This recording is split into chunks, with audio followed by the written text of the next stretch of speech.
வணக்கம் நண்பர்களே, நம்ம எல்லாருமே ரொம்ப நாளாக எதிர்பார்த்துட்டு இருந்த கூலி திரைப்படத்துடைய ட்ரெய்லரை ரிலீஸ் பண்ணிட்டாங்க. ஸோ இந்த ஒரு ட்ரெய்லர் பார்க்கும்போதே தெரியுது, எந்த ஒரு பீக் எலமெண்ட்ஸுமே இந்த ஒரு ட்ரெய்லரில் நம்ம லோகேஷ் கனகராஜ் அவர்கள் ஆட் பண்ணவே இல்லை.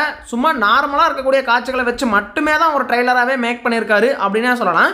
அதுக்கு சப்போர்ட்டாக நம்ம அனிருத் அவர்களுமே வந்துட்டு எந்த ஒரு பீக் எலவேஷன் பிஜிஎம்மே இந்த ஒரு ட்ரெய்லரில் யூஸ் பண்ணல. நார்மலாக இருக்கக்கூடிய அந்த மாப்ஸ்டா அப்படின்னு சொல்லிட்டு ஒரு கூலான தீமை தான் வந்து பார்த்தீங்கன்னா யூஸ் பண்ணியிருக்காரே தவிர ஒரு எலவேஷன் தீம் இந்த ஒரு ட்ரெய்லரில் யூஸ் பண்ணவே இல்லை. ஏன்னா ஆல்ரெடி இந்த படத்திற்கான ஹைப் எகிரிட்டு இருக்கு. ஸோ அந்த ஹைப்பை மெயின்டைன் பண்ணால் மட்டும் போதும், இன்னும் ஹைப் ஏற்ற வேணாம் அப்படின்னு டிசைட் பண்ணி தான் இந்த ஒரு ட்ரெய்லர் கட் அப்படிங்கிறத பண்ணியிருக்காங்கன்னு நினைக்கிறேன். சரி வாங்க நண்பர்களே, இந்த கூலி திரைப்படத்தினுடைய ட்ரெய்லரில் என்னென்ன விஷயங்களெல்லாம் நம்ம கண்ணுக்கு பட்டுச்சோ அதெல்லாத்தையுமே இந்த வீடியோவில் ஷேர் பண்ணிடலாம். நான் தான் உங்கள் Murugan. Thank you your honour, thank you. So இந்த ட்ரெய்லருடைய ஸ்டார்டிங்லேயே வந்துட்டு ஒரு ஹார்பரை காட்டுறாங்க. அந்த ஹார்பரில் வந்துட்டு கிங் பின் அப்படின்னு சொல்லிட்டு போட்டிருக்கு. கிங் பின் யாருன்னு சொல்லிட்டு நம்ம எல்லாருக்குமே தெரியும், நம்ம கிங் நாகார்ஜுனா அவர்கள் தான். அவர் தான் இந்த திரைப்படத்தினுடைய வில்லனுமே கூட. ஒருத்தன் பிறந்த உடனே அவன் எவன் கையில் சாகுனான்னு நெத்தில எழுதிருக்குன்னு நினைக்கிறேன். ஸோ அண்டு நம்ம ஷௌபின் அவர்கள் நம்ம நாகார்ஜுனா அவர்களுடைய அடியாளாக இருக்கிறதுக்கான வாய்ப்பு இருக்குது. ஸோ இப்போ நம்ம கிங்பினுடைய ஹார்பரில் வந்துட்டு ஏகப்பட்ட பேர் செத்து கிடக்கிறானுங்க. அதாவது அவனுங்களுடைய அடியாளுங்க தான் எல்லாருமே. ஸோ அப்படி செத்து கிடக்கிறப்போ யாரா இவனுங்களை கொன்னது அப்படின்னு சொல்லிட்டு யோசிக்கிறப்ப தான் ஏதோ ஒரு கூலி ஆள் தான் வந்துட்டு இவங்களெல்லாம் போட்டு தள்ளியிருக்கான் அப்படிங்கிற மாதிரி இன்ஃபர்மேஷன் நம்ம சௌபினுக்கு கிடைக்குது. ஸோ மேபி நம்ம தலைவராக கூட அது இருக்கலாம். ஏன்னா தலைவர் வந்துட்டு பார்த்தீங்கன்னா கூலி பவர் ஹவுஸ் சாங்கில் வந்துட்டு கூலி ஆள் மாதிரி அந்த ஒரு ஹார்பருக்குள்ளே வர்ற மாதிரி ஒரு சீன் காட்டியிருப்பாங்க. மேபி நம்மால் கூலியால் மாதிரி உள்ளே வந்து அவங்களெல்லாம் அடிச்சு போட்டிருக்கலாம் ஏதோ ஒரு காரணத்துக்காக. அப்போ தான் வந்துட்டு நம்ம ஷௌபின் அவர்கள் மொத்தம் 14,000 பேர் இங்கே இருக்கீங்க, அதில் எனக்கு வேணுங்கிறது அந்த ஒரு கூலி தான் அப்படிங்கிற மாதிரி அவர் சொல்லிட்டு இருப்பாரு.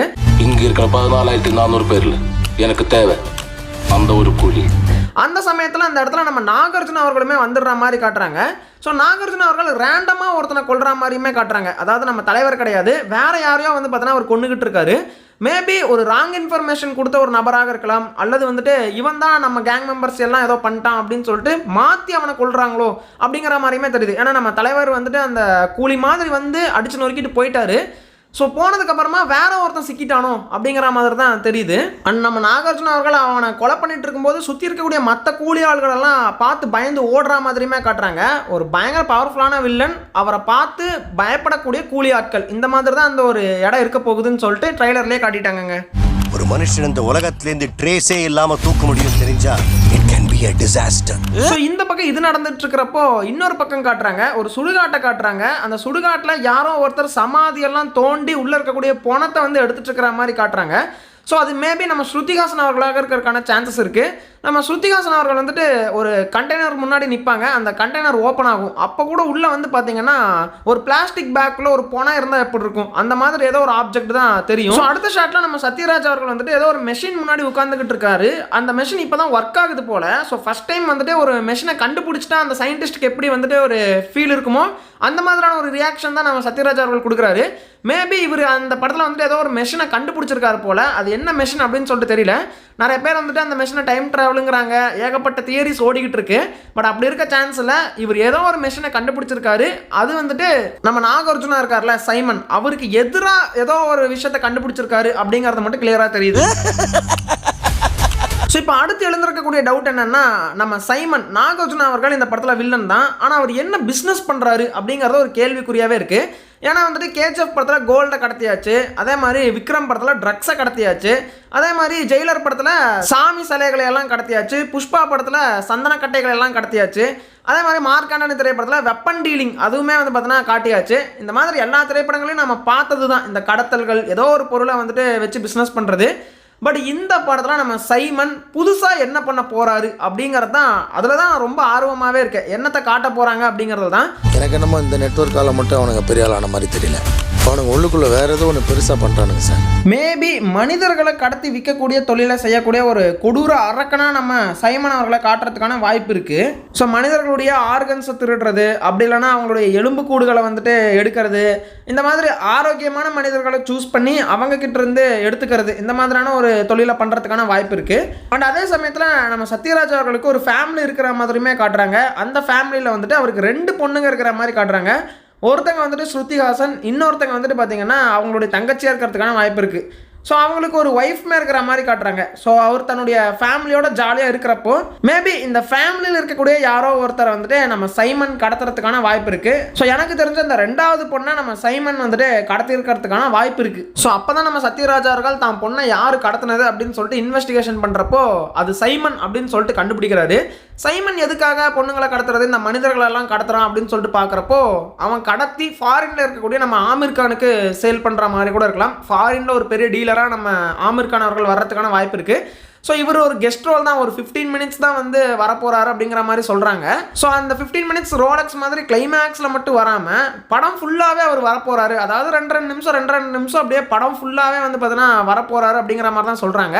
அவருக்கு கீழே இந்தியாவில் நம்ம நாகார்ஜுன அவர்கள் இந்த பிஸ்னஸை பண்ணிட்டு இருக்காரு அப்படிங்கிற விஷயமெல்லாம் நம்ம சத்யராஜுக்கும் நம்ம ஸ்ருதிஹாசனுக்கும் தெரிய வருது. ஸோ இப்போ அவங்க வந்து பார்த்தீங்கன்னா இதுக்கு ஒரு தீர்வு கட்டணும் அப்படின்னு சொல்லிட்டு தான் அந்த ஒரு மெஷினை கண்டுபிடிக்கிற மாதிரி காட்டுறாங்க. அந்த மெஷினை வச்சு அவங்க என்ன பண்ண போகிறாங்க அப்படிங்கிறது இன்னுமே பிடிபட மாட்டேங்குது. ஒரு சீனில் வந்துட்டு பார்த்தீங்கன்னா நம்ம ஸ்ருதிஹாசன் வந்து நிறைய பிணங்களை வந்து கொண்டு வர்ற மாதிரி காட்டுவாங்க. ஒரு ட்ராலியில் வச்சு தள்ளிட்டு வந்து அந்த பிணங்களை வந்துட்டு அந்த எலக்ட்ரிக் சேரில் உட்கார வச்சு அதுக்கப்புறம் அவங்களுடைய கைகள் கால் இது எல்லாத்தையுமே வந்து பார்த்தீங்கன்னா லாக் பண்ணிடுறாங்க. அதுக்கப்புறமா அந்த பிணங்களுக்கு இன்ஜெக்ஷன் ஏதோ போடுற மாதிரியுமே தெரியுது, ஏதோ பெரிய ஊசியுமே குத்துறாங்க. பண்ணிவிட்டு அதுக்கப்புறமா நம்ம சத்யராஜ் அவர்கள் அந்த மெஷினை ஆன் பண்ணுற மாதிரி காட்டுறாங்க. ஆன் பண்ணக்கப்புறம் அந்த பிணங்களுக்கு என்ன ஆகுது அப்படிங்கிறது தான் பிடிபட மாட்டேங்குது. மேபி அந்த பிணங்களுக்கு உயிர் வந்துடுற மாதிரியான ஒரு ஸ்கிரிப்டாக இருக்குமா, அல்லது பொசுங்கி போயிடுற மாதிரி அந்த பிணங்கள் வெடித்து செதறி பொசுங்கி போகிற மாதிரியான அந்த மாதிரி ஏதோ பண்ண போகிறாங்களா அப்படிங்கிறது ஒன்றுமே கரெக்டாக பிடிபட மாட்டேங்குது. பட் ஒரு ஃபேண்டஸியான விஷயம் இருக்காது அப்படிங்கிற மாதிரி எனக்கு ஃபீல் ஆகுது.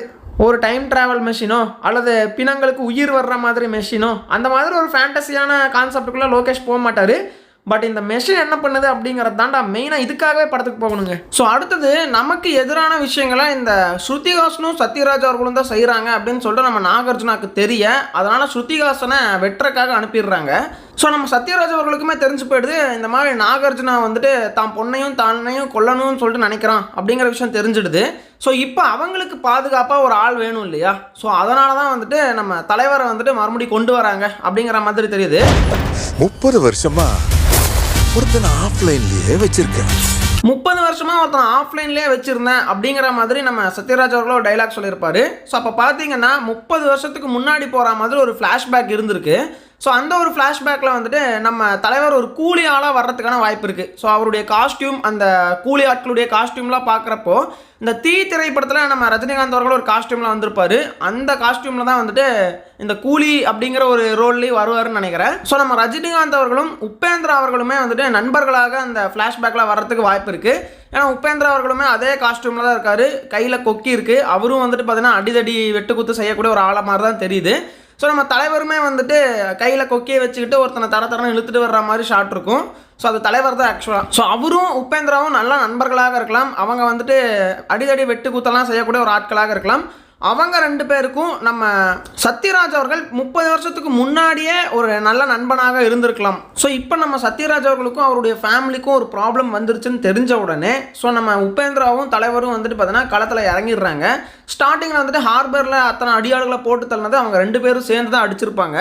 அண்ட் ஆல்சோ வந்துட்டு நம்ம ஸ்ருதிஹாசன் அவர்களை தேடி நாகார்ஜுனாவுடைய ஆட்கள் வந்துட்டு பார்த்தீங்கன்னா லேடிஸ் ஹாஸ்டலுக்குள்ளேயே பூந்துடுற மாதிரியும் அந்த கேர்ள்ஸ் ஹாஸ்டலுக்குள்ளேயே போய் நம்ம தலைவர் வந்துட்டு காப்பாற்றுற மாதிரியான காட்சிகள் கூட எடுத்து வச்சிருக்காங்க. ஸோ அந்த ஃபைட் சீனெல்லாம் வேற லெவலில் இருக்க போகுதுன்னு சொல்லிட்டு தெளிவாகவே தெரியுது.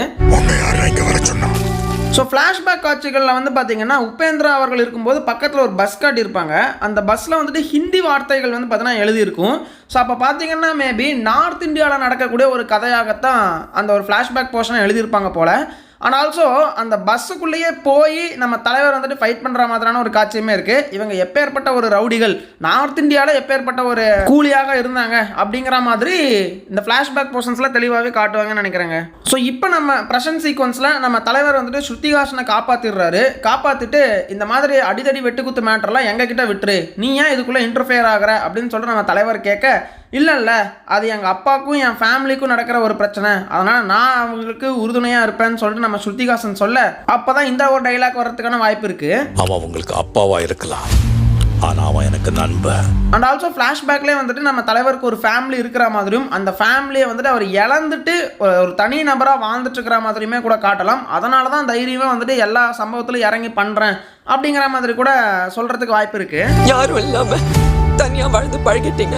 ஸோ இப்போ சத்யராஜ் ஃபேமிலிக்கு ஹெல்ப் பண்ணுறது நம்ம தேவா தான் அப்படின்னு சொல்லிட்டு தெரிஞ்சுக்கிட்ட நாகார்ஜுனா என்ன பண்ணுறாருன்னா, தேவாவுடைய மேன்ஷனுக்கே வந்து பார்த்தோன்னா ஆட்களை அனுப்பிடுறாரு. ஸோ அங்கே போய் அந்த மேன்ஷனையே வந்துட்டு வெடிக்க வச்சுட்டு வந்துருங்கடா அப்படின்னு சொல்லிட்டு அனுப்ப, அவங்க எல்லாருமே வந்து அங்கே பாம்பு ஃபிக்ஸ் பண்ணி தலைவரை எப்படியாச்சும் அங்கே கொலை பண்ணிடணும் அப்படின்னு சொல்லிட்டு ரெடியாக இருக்காங்க. ஒரு இடம் விடாம தோட்டம் இறக்குடா, 10 வருஷம் வெட்டிச்சு செலறணும். அந்த சமயத்தில் நம்ம தலைவர் வந்துட்டு அவங்கள எதிர்க்கிறாரு. ஸோ அதுதான் கூலி பவர் ஹவுஸ் அப்படிங்கிற சாங்கில் வந்துட்டு காட்டியிருப்பாங்க. ஸோ அதாவது அந்த லிரிக் வீடியோவில் வந்துட்டு நம்ம தலைவர் எல்லாரையும் அந்த மேன்ஷனில் வச்சு அடிக்கிற மாதிரியான விஷுவல்ஸ்லாம் வரும் தெரியுமா, அந்த ஒரு சீனாகத்தான் அது இருக்கிறதுக்கான வாய்ப்பு இருக்குது. அண்ட் அந்த ஒரு லிரிக் வீடியோவில் ஒரு பைக்குமே காட்டியிருப்பாங்க. மேபி அது நம்ம தலைவருடைய பைக்காக இருக்கிறதுக்கான வாய்ப்புமே இருக்குது. எப்படி மாஸ்டர் திரைப்படத்தில் ஒரு காரை வச்சுட்டு நம்ம விஜய் அவர்களை காட்டியிருப்பாங்களோ அந்த மாதிரி நம்ம தேவா கேரக்டருக்கு ஒரு பைக் இருக்கிற மாதிரி காட்டலாம். அந்த பைக்கோட அவருக்கு ஒரு சின்ன எமோஷனல் கனெக்ட்டுமே இருக்கிற மாதிரி கூட அந்த ஒரு ஸ்க்ரீன் பிளேவை கொண்டு போகலாங்க. ஸோ இப்போ இந்த ஒரு ஷாட்டில் வந்து பார்த்தீங்கன்னா ஆமீர் கான் அவர்களுடைய கேங்குமே இருப்பாங்க, பக்கத்தில் நாகார்ஜுனா அவர்களுடைய கேங்குமே இருப்பாங்க. அந்த ஹார்பரில் வந்து பார்த்தீங்கன்னா தலைவரையும் ஸ்ருதிஹாசனையும் வந்து பார்த்தீங்கன்னா பிடிச்சிட்டாங்க அப்படிங்கிற மாதிரி காட்டுவாங்க. ஷௌபின் வந்துட்டு பார்த்தீங்கன்னா ஐ டு ஐ பார்த்துட்டு இருப்பாரு, தலைவரோட ஐ டு ஐ.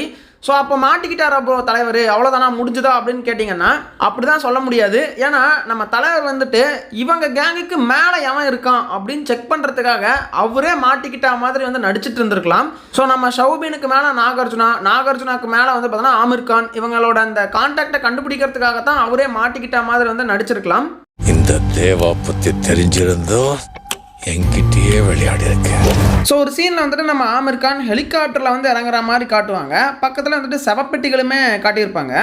ஸோ அந்த சமயத்தில் தான் ஒரு டைனிங் டேபிளில் வந்துட்டு நிறைய அரேஞ்ச்மெண்ட்ஸ் இருக்கும். பட் அந்த இடத்துல வந்து அவர் கன் எடுத்து ஷூட் பண்ணுற மாதிரி காட்டுவாங்க. ஸோ அடுத்து அதே இடத்துல வந்து பார்த்தோன்னா நம்ம தலைவர் நடந்து போகிற மாதிரி காட்டுவாங்க. நம்ம தலைவருக்கு பின்னாடி வந்துட்டு ஸ்ருதிஹாசனையும் உபேந்திராவையுமே கூட காட்டியிருப்பாங்க. ஸோ நம்ம தலைவர் வந்துட்டு பார்த்தோன்னா ஆமீர் கானை கிட்டத்தட்ட ரீச் பண்ணிட்டாரு அப்படிங்கிற மாதிரியான ஒரு ஷாட்டாக கூட இருக்கலாம். ஸோ நம்ம நெருங்கிட்டோம், இன்னும் கொஞ்சம் தான் அவனை பிடிச்சிடலாங்கிற மாதிரியான ஒரு மொமெண்ட்டில் தான் நம்ம தலைவருமே நடந்து வர்ற மாதிரி காட்டுவாங்க. ஸோ எப்படி இருந்தாலும் இந்த திரைப்படத்தில் நாகார்ஜுனாவை கடைசியில் தலைவர் கொண்டுருவாரு. பட் நம்ம ஆமீர் கான் வந்து அவரோட பெரிய டீலர், அவருக்கும் நம்ம தலைவருக்கும் ஒரு ஃபேஸ் ஆஃப் இருக்குமா அப்படிங்கிறது ஒரு டவுட்டாக தான் இருக்குது. ஸோ அப்படி அந்த ஃபேஸ் ஆஃப் இல்லைன்னா மேபி கூலி பார்ட் 2க்கு லீடாக அது இருக்கலாமா அப்படிங்கிற மாதிரியான ஒரு டவுட்டுமே இருக்குது. ஸோ எப்படி அந்த ஒரு எண்டிங்கை வருது அப்படின்னு சொல்லிட்டு பொறுத்து இருந்தே பார்ப்போங்க. ஸோ ஒரு சிம்பிள் ஸ்டோரி தான். அதாவது சத்யராஜ் அவர்களுடைய ஃபேமிலிக்கு நாகார்ஜுனா மூலமாக ஒரு ப்ராப்ளம் வருது. அந்த ப்ராப்ளமை எப்படி நம்ம தலைவரும் உபேந்திராவும் சேர்ந்து தீர்த்து வைக்கிறாங்க அப்படிங்கிறது தான் ஒரு கான்செப்டாகவே இருக்க போகுது. ஸோ இந்த ஒரு திரைப்படத்தை பொறுத்த வரைக்குமே ஒரு 4-5 கேரக்டர்ஸ், முக்கியமான கேரக்டர்ஸ் இருக்காங்க. தலைவர், சத்யராஜ், ஸ்ருதிஹாசன் அவர்கள், சௌபின், அப்புறம் நம்ம நாகார்ஜுனா அவர்கள், ஆமீர் கான் கூட ஒரு 15 மினிட்ஸ் தான், அவங்களை கூட விட்டுருங்க. அப்புறம் நம்ம உபேந்திரா அவர்கள். மொத்தமாகவே ஒரு 6 கேரக்டர் தான் இந்த திரைப்படத்தில் மெயின் லீடே வந்து பார்த்தோன்னா பண்ண போகிறாங்க. அந்த 6 கேரக்டருக்கு கரெக்டான ஸ்டோரி, கரெக்டான ஸ்க்ரீன் ப்ரெசன்ஸ் வந்து பார்த்தோன்னா அமைஞ்சிருச்சுனாவே போதும், இந்த படம் ஒரு தாறுமாறான படமாகவே வந்து நிற்கும். ஸோ ஒரு ஸ்டோரி வந்துட்டு எல்லாருக்குமே கேட்ச் ஆகிற மாதிரியான ஸ்டோரி தான், பேன் இண்டியன் லெவல் ஸ்டோரி தான். So screen play and character designing இந்த ரெண்டும் தரமாகவே இருந்துச்சுன்னா போதும், எல்லா பக்கமும் ஒரு பாசிட்டிவ் ரிவ்யூஸ் வாங்கிடும் அப்படின்னே சொல்லலாங்க.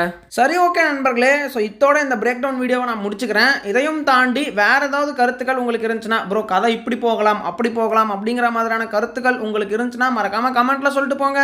உங்களை நான் அடுத்த வீடியோவில் சந்திக்கிறேன்.